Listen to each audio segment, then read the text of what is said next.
नमस्ते एभ्रिवान म सुदेश प्रजापति त्यो एनिमीहरूको म्युजिक भिडियोहरू हेरेर एनिमी म्युजिक भिडियोहरू हेरेर स्टार्ट भयो अलिअलि गर्न नि गर्थेँ तर डाङडुङमा लाग्यो त्यो म्युजिकहरू मिलाउने केही आउँदैन थियो कि मलाई लाइक ऱ्यान्डमली स्क्रोल गरिरहेको थिएँ ठ्याक्क इन्स्टामा पपअप भयो क्या स्टोरीमा अनि रिभ्यूहरू हेरिरहेको थियो अनि त्यसपछि पेजहरू हेर्न थालेँ पेजहरूमा रिभ्यूहरू हेर्दाखेरि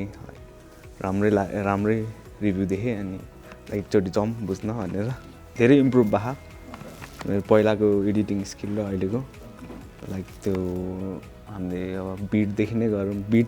म चाहिँ ट्रान्जिसन मात्रै हुन्थ्यो क्या पहिला ट्रान्जिसन हाल्यो नि भिडियो भइहाल्यो नि त्यस्तो टाइपको सोध्थेँ क्या तर म्युजिकले बढी रोल खेल्दो रहेछ ट्रान्जिसन भन्दा नि अब त्यसैमा बेटर हुनु अझै लाइक फ्युचर प्लान त छ यसै अझै इम्प्रुभ गरेर अझ दामी भिडियोहरू एडिट गर्ने ट्राभलिङ भ्लग्सहरू पनि बनाउनु मन लाग्छ मलाई लाइक बनाइरहने हुन्छ तर केही नमिला हुन्छ कि एडिट गर्ने बेला तर अब चाहिँ कहीँ घुम्नु गयो भने बनाउन सक्छु जस्तो कन्फिडेन्स